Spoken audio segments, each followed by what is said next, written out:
शरीर को लाभ दिलाने वाले, मान सम्मान दिलाने वाले, राजपाट, धन दौलत, यह सब दिलाने वाले तो आए, लेकिन जीवात्मा के कल्याण कराने वाले नहीं आए थे।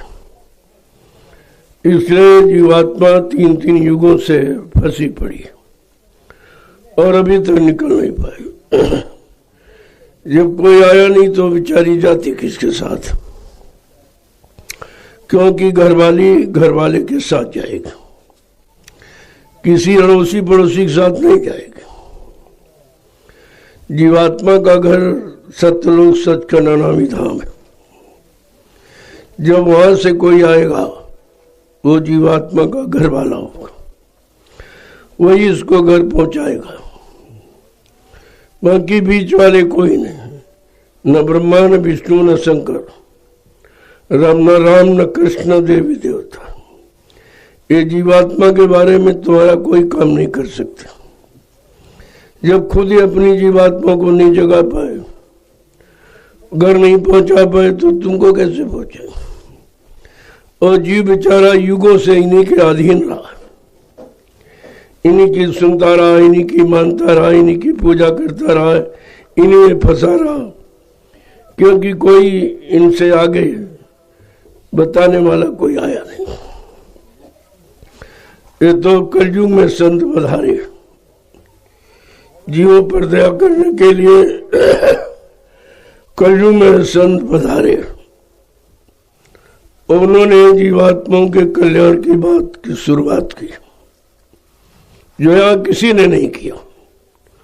वो शुरुआत संत महापुरुषों ने की कि ये जीवात्मा का सारा खेल है। काल की सारी सृष्टि दयाल की जीवात्मा के ऊपर निर्भर है।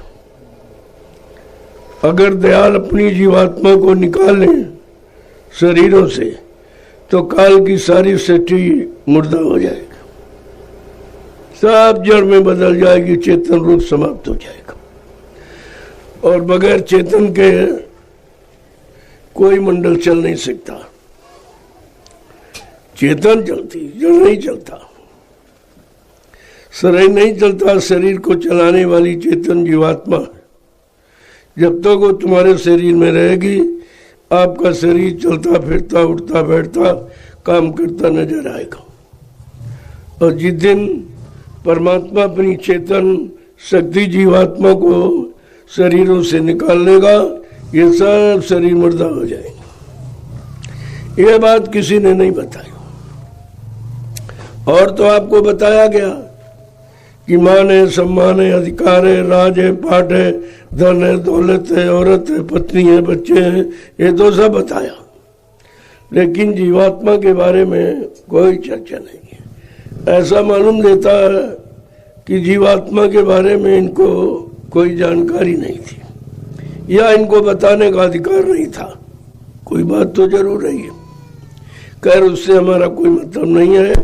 मतलब यह है कि जब जीवात्मा को जगाने वाले आ गए, तो हमको अपना बड़ा सौभाग्य समझना चाहिए कि जो काम ऋषि मुनियों का नहीं हुआ, योगी योगियों का नहीं हुआ, ब्रह्मचारियों का नहीं हुआ, ज्ञानी विज्ञानियों का नहीं हुआ, और वो काम तुम्हारा होगा।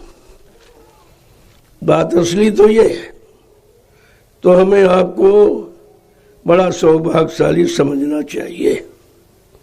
वैसे तो कलयुग खराब है, लेकिन जीवात्मा के लिए तो सबसे अच्छा। महापुरुषों ने समझाने के लिए कहा कि कलयुग समनयान युग जो नरकर विश्वास। कलयुग के समान जीवात्माओं के लिए कोई अच्छा युग नहीं है, कोई अच्छा समय नहीं है, बशर्ते जीव को उन महापुरुषों पर विश्वास हो जाए। बात विश्वास की आगे खड़ी होती है, और विश्वास आज तो समाप्त हो गया। भौतिक जगत में ना बाप को बेटे पर विश्वास, न बेटे को बाप पर विश्वास, न पति को पत्नी पर, न पत्नी को पति पर, न भाई को भाई पर, न राजा को रैयत पर, न रैयत को राजा पर, न गुरु को शिष्य पर, न शिष्य को गुरु पर। इतनी व्यवस्था खराब हो गई, जहाँ अविश्वास पैदा हो जाता, वहीं शंकाओं का जन्म होता है। अविश्वास ही शंका का दूसरा रूप है। और ये जाएगा कैसे? बिना संत महापुरुषों के वचनों के। शंका से यहां कोई बच ही नहीं सकता और न कोई बचा। जब रावण जैसा धनवान, बलवान, बुद्धिमान नहीं बच पाया तो कलयुग के युग की तो कोई बातें नहीं है। ये तो किसी तरह नहीं बच पाएगा। जब बड़े बड़े ज्ञानी, ध्यानी, वैज्ञानी शंका जैसे रोग बीमारी से नहीं बच पाए तो ये कलयुग का भोगी विलासी गंदा जीव ये तो उसी में फंसे ही पड़ा है। इसका काम कैसे होगा? कहा इसके काम के लिए कहा कलयुग में संत महापुरुष आएंगे, वो जीवों को जगाएंगे। ये भूल और भ्रम और शंका की नींद में सोने वाले जीवों को जगाएंगे अपने आध्यात्मिक वचनों के द्वारा। आध्यात्मिक वचनों को सुनकर जीव बचेगा। भौतिक वचन तो आप रात दिन सुनते रहते हो, बहुत पहले से सुनाए जा रहे हैं, लेकिन उसमें बचाव नहीं, उसमें फंसाव है। वो सुनकर तो हम सब फंसते रहे।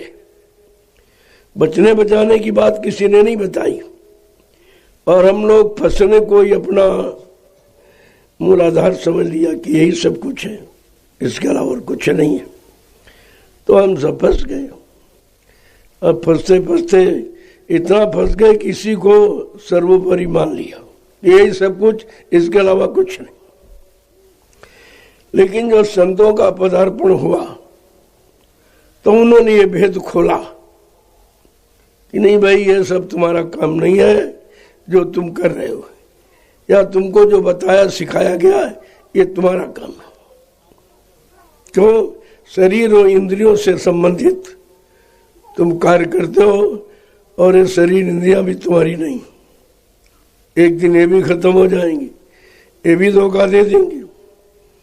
तो हमें आज तक यही किसी ने नहीं बताया कि तुम्हारा क्या है, अपना क्या है, ये तो किसी ने नहीं बताया। और जो बताया वो सपना हो गया, वो तो किसी के काम आया नहीं। बड़े बड़े राजे, महाराजे, बादशाह, धनी मानी, ये सब बेचारे इसी में फंस के रह गए। उनको भी यह जानकारी नहीं मिली कि अपना क्या है। जो पराया उसी को अपना मान बैठे और उसी में फंस के रह गए और जीवन बीत गया और मर के चले गए। आज भी उन नरकों की योनियों में पड़े जमराजा की जूतियों की मार खा रहे। अब उनको किसी ने बताया नहीं था और उन्होंने प्रयास किया भी नहीं था। और जब बताने वाले आए कलयुग में तो कोई माना नहीं, तो दशा भी इनकी भी खराब होगी। बात तो मानने पर, चलो उस समय कोई नहीं था, लेकिन अब तो बताने वाले संत महापुरुष आ गए और 750 वर्षों में लगातार तुमको बचने बचाने की बात बताते, उस काम को बताते हैं जिससे तुम बच जाओ, उस काम को कराते हैं जिसमें तुम्हारा कोई कर्म कर्जा ना बने। अब उनकी बात तुम्हारी समझ में आ जाए, क्योंकि कर्म करने का तो स्वभाव है, शारीरिक कर्म करने का स्वभाव है, ये तो आप कर ही रहे हो। लेकिन शारीरिक कर्म के अलावा जो सबसे बड़ा है और जो अपना है, जो सत्य है, वो है आत्मिक कर्म। इसी आत्मिक कर्म को भजन कहते हैं। सुमरन, ध्यान, भजन यानी नाम, योग, साधना, ये अपना कर्म है। ये तुम्हारे साथ जीवात्मा से संबंधित जो काम करोगे वो जीवात्मा के साथ जाएगी और जीवात्मा ही यहां से जाएगी, बाकी शरीर तो जला के नष्ट कर दिया जाए, ये तो खत्म कर दिया जाए, शरीर नहीं जाएगा। शरीर, इस पंच भौतिक शरीर को जाने का अधिकार नहीं है, क्योंकि ये मृतलोक का है और मृतलोक में समाप्त हो जाएगा और पांचों तत्व अपने में विलय हो जाए।